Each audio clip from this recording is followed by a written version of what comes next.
பார்க்கடலில் திருமாலுக்கு சேவை செய்த மகாலட்சுமிக்கு அவரின் மார்பில் இடம் பிடிக்க வேண்டும் என்ற எண்ணம் தோன்றியது. அதைத் தொடர்ந்து பூமிக்கு வந்த அவள் செண்பக மரங்கள் நிறைந்த செண்பகாரண்யம் என்ற பகுதியில் தவமிருந்தாள். மனைவியின் பிரிவை தாங்க முடியாத திருமால் ஐப்பசி மாதம் வளர்வுரை வெள்ளியன்று பூமிக்கு வந்து மகாலட்சுமியை மார்பில் ஏற்றார்.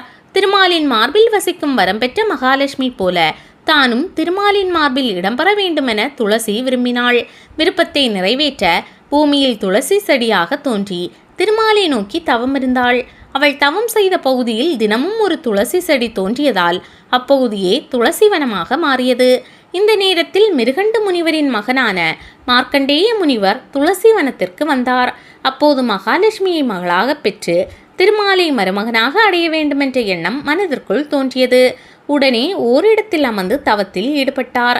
மார்க்கண்டேய முனிவரின் தவத்தை கண்டு இறங்கிய மகாலட்சுமி துளசி செடி ஒன்றின் கீழ் குழந்தையாக தோன்றினாள். குழந்தையின் அழுகுரல் கேட்டதும் முனிவரின் தவம் கலைந்தது. அந்த குழந்தையும் அழுகையை நிறுத்தி முனிவரை பார்த்து சிரித்தது. பூமியில் கிடைத்த அந்த குழந்தைக்கு பூமாதேவி என பெயரிட்டு தன் மகளாக வளர்த்தார். குழந்தை வளர்ந்து திருமண வயதை அடைந்தது. அவளுக்கு ஏற்ற மணமகனுக்கு திருமணம் நடத்த விரும்பினார். அந்த நேரத்தில் ஒரு முதியவர் தனக்கு பூமாதேவியை திருமணம் செய்து தரும்படி வேண்டினார். இளம் வயது பெண்ணை திருமணம் புரிய விரும்பும் முதியவரின் மீது கோபம் வந்தாலும் முனிவர் வெளிக்காட்டவில்லை. தற்போது அவளுக்கு திருமணம் செய்வதாக இல்லை, திருமணம் செய்ய இன்னும் சில காலமாகும் என்றார். ஆனால் முதியவர் தங்களின் மனநிலையை அறிந்தே பெண் கேட்டு வந்தேன், ஆனால் தற்போது மறக்கிறீர்களே என கேட்டார். என் மகள் பூமாதேவியின் திருமணத்திற்கு மணமகன் தேடுவது உண்மைதான், ஆனால் அவள் சமைப்பதில் தேர்ச்சி பெறவில்லை. உணவுக்கு தேவையான உப்பை சரியான அளவில் சேர்க்க தெரியவில்லை. அவள் அதை கற்ற பின்னரே திருமணம் செய்ய முடியும் என்றார். தங்கள் மகளை திருமணம் செய்யும் முடிவோடு வந்திருக்கிறேன். அவள் உப்பின்றி சமைத்தாலும் நான் ஏற்றுக்கொள்கிறேன் என்றார் முதியவர். அதை கேட்டு கோபமடைந்த முனிவர், முடியாது என மறைமுகமாக சொல்லியும் புரியவில்லையா? என் மகளுக்கு ஏற்ற நபரை நான் பார்த்துக்கொள்கிறேன், நீங்கள் புறப்படலாம் என்றார். உடனே முதியவர், தங்களின் மகளை கூப்பிடுங்கள், என்னை பிடிக்காவிட்டால் நான் புறப்படுகிறேன் என்றார். முனிவர் மேலும் கோபத்துடன், என் மகள் சிறியவள், அவளுக்கு நல்லது கெட்டது எதுவும் தெரியாது. அவளின் திருமணத்தில் நான் எடுக்கும் முடிவே இறுதியானது.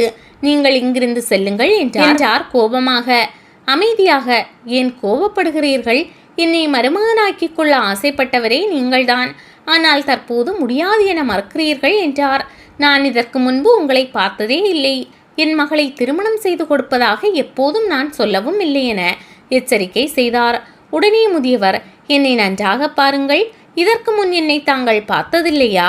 உண்மையை சொல்லுங்கள் என கேட்டார். இல்லை என சொல்வதற்காக திரும்பிய முனிவருக்கு தன் உண்மையான உருவத்தில் திருமால் காட்சியளித்தார். அதை கண்ட முனிவர் அப்படியே சரணடைந்தார். மகாலட்சுமியை மகளாகவும் திருமாலை மருமகனாகவும் அடைய வேண்டும் என தவமிருந்த நாட்கள் நினைவுக்கு வந்தது.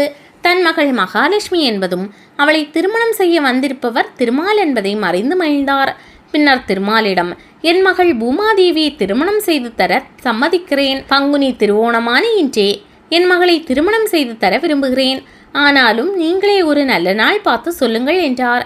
எல்லா நாளும் நல்ல நாளே, ஆனாலும் திருமணத்தில் உலகத்தை சேர்ந்தவர்களும் பங்கேற்க வசதியாக ஐப்பசி திருவோண நட்சத்திரத்தன்று திருமணம் நடத்தலாம் என்றார் திருமால். அதற்கு முனிவரும் சம்மதித்தார். உடனே திருமால் அங்கிருந்து மறைந்தார். ஐப்பசி திருவோண நட்சத்திரத்தன்று உலகை சேர்ந்தவர்கள் எல்லாம் உடன் வர திருமால் மணமகனாக துளசி வனத்தை அடைந்தார். மார்க்கண்டேய முனிவர் அவருக்கு துளசி மாலையை அணிவித்து வரவேற்றார். அப்போது அவர் இனி எப்போதும் இந்த துளசி மாலையை அணிந்திருக்கும்படி என வேண்டினார். திருமாலும் சம்மதித்தார். திருமால் அணிந்த மாலை கழுத்திலிருந்து அவரது மார்பு வயறு வரை படர்ந்து அழகுபடுத்தியது. மார்க்கண்டேயரின் வேண்டுதலால் திருமாலின் மார்பில் துளசி இடம் பிடித்தாள்.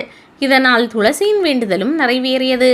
திருமணத்திற்கு முன்பாக எப்போதும் என் மகளை விட்டு பிரியாதிருக்க வேண்டும் என்ற நிபந்தனையை முனிவர் முன்வைக்க திருமால் சம்மதித்தார்.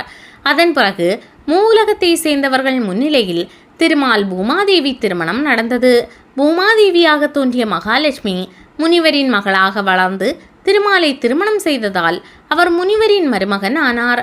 தங்களின் திருமணம் நடந்த இத்தலத்தில் எப்போதும் எழுந்தருளி பக்தர்களுக்கு அருள் புரிய வேண்டுமென முனிவர் வேண்டினார். அதை ஏற்று பூமாதேவியுடன் இங்கு கோயில் கொண்டார் திருமால். ஒப்பிலியப்பன் கோயில் கும்பகோணத்திலிருந்து 8 கிலோமீட்டர் தொலைவில் உள்ள தலம் திருநாகேஸ்வரம். இங்குள்ள நாகநாத சுவாமி கோயிலுக்கு அருகில் ஒப்பிலியப்பன் கோயில் உள்ளது.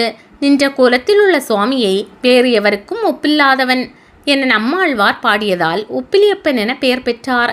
இதேபோல பூமாதேவி உப்பில்லாமல் சமைத்தாலும் அதை ஏற்பதாக சொன்னதால் இங்கு உப்பில்லாத உணவே நைவேத்தியம் செய்யப்படுகிறது. இதனால் உப்பிலியப்பன் எனப்படுகிறார். திருமாலுக்கு இடதுபுறத்தில் பூமாதேவி இருப்பது வழக்கம்.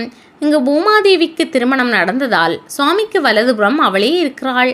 மகளை விட்டு பிரியக்கூடாது என்ற நிபந்தனையால் ஒப்பிலியப்பன் பூமாதேவியுடன் மார்க்கண்டேயர் காட்சி தருகிறார். 108 திவ்ய தேச கோயில்களில் 13வது தலம் இது. பேயாழ்வார், திருமங்கை ஆழ்வார், நம்மாழ்வார் பாசுரம் பாடியுள்ளனர்.